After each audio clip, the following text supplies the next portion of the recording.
Assalamualaikum warahmatullahi wabarakatuh. Perkenalkan, nama saya Yohanes Christian Elber dari kelas 2E 2019,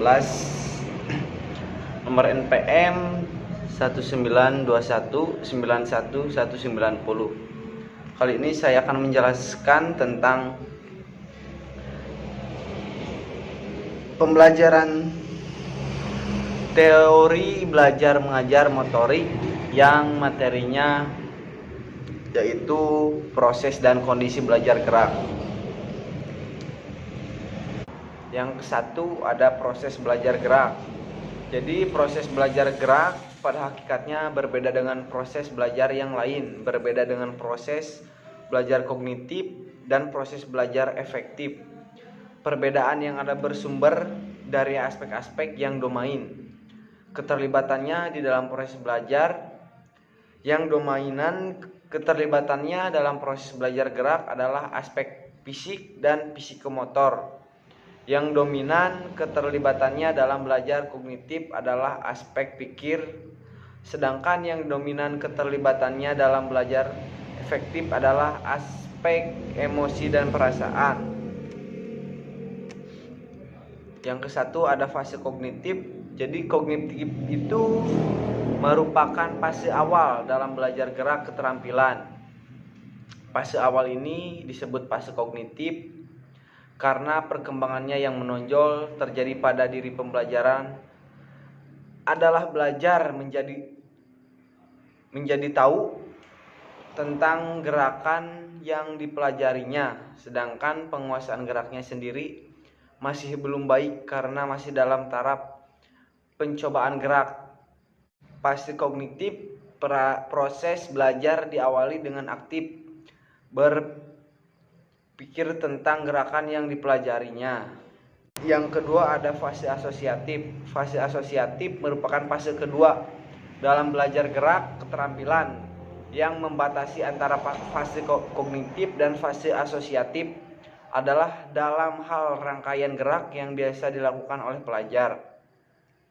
Pada fase asosiatif ini, pelajaran sudah sampai pada taraf perangkaian bagian-bagian gerakan secara keseluruhan. Terus yang ketiga ada fase otonom.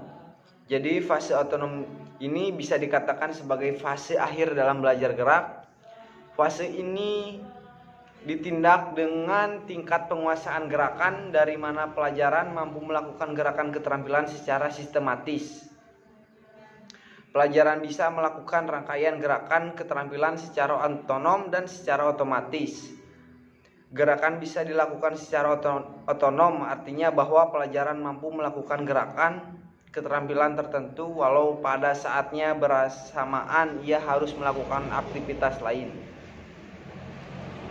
Terus ada yang kedua, ini kondisi belajar gerak. Jadi kondisi belajar gerak merupakan suatu istilah yang digunakan dalam dunia pendidikan yang mempunyai pengertian tertentu. Kata kondisi bisa berarti keadaan atau syarat, sedangkan belajar bisa berarti terjadinya perubahan, pembawaan atau kemampuan setelah terjadi proses edukatif. Dari arti kedua kata tersebut dapat untuk menjelaskan pengertian kondisi belajar.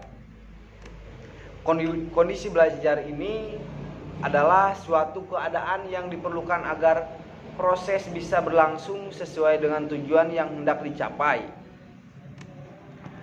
Yang satu ada kondisi internal. Kondisi internal adalah keadaan pada diri pelajar yang diperlukan selama proses belajar berlangsung.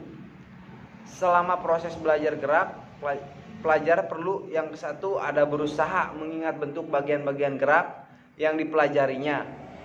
Terus yang kedua ada berusaha mengingat urutan rangkaian dari bagian-bagian gerak dalam gerakan keterampilan secara keseluruhan.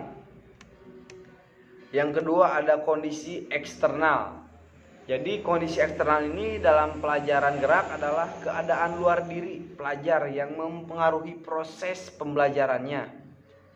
Kondisi internal ini yang utama dalam belajar gerak adalah berbentuk stimulus yang diberikan oleh guru atau pelatih. Stimulus ini tersebut diberikan dalam bentuk A. Pemberian penjelasan gerak. Jadi pemberian penjelasan gerak mengenai gerakan atau disebut juga sajian instruksi verbal. Perlu diperhatikan oleh guru secara singkat dan jelas. Yang B. Ada pemberian contoh gerak. Jadi pemberian contoh gerakan merupakan rangkaian dari pemberian penjelasan. Pemberian contoh gerakan akan memberikan gambaran yang nyata dan jelas mengenai apa dan bagaimana gerakannya seharusnya dilakukan. Contoh gerakan sebagai model yang akan ditiru oleh pelajar. Seharusnya dilakukan dengan benar dan diulang oleh beberapa kali untuk memberi kesempatan memahaminya.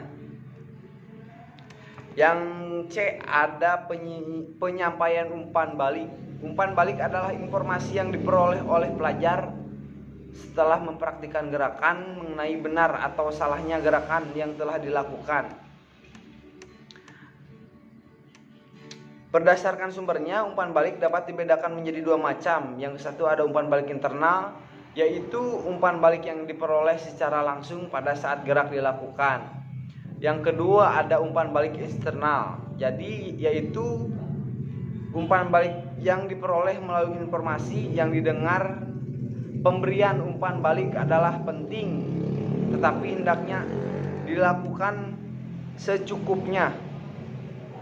Karena apabila terlalu banyak, umpan balik bisa menjemukan bagi pelajar secara kognitif. Sebenarnya pelajar sudah tahu kesalahannya.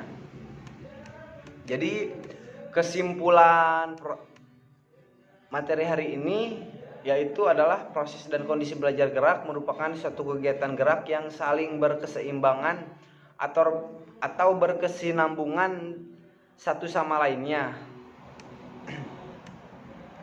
Mungkin segitu dari saya, mohon maaf bila banyak kekurangan.